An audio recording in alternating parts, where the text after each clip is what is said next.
One more thing I wanted to point out to you, Jason, is that we have these slant tops, right?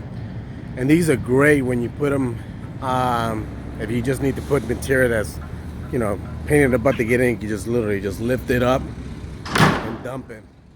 But a lot of folks don't know that we could customize these containers.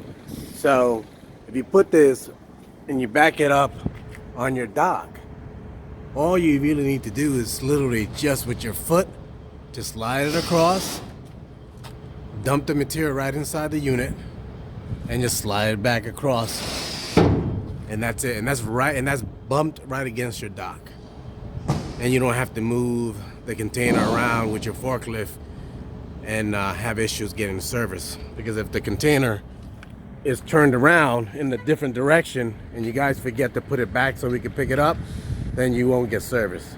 So just wanted to point that out. We could actually customize a lot of these containers for your usage. So we could do this for recycling, all in one single stream, and also we could do the same for trash.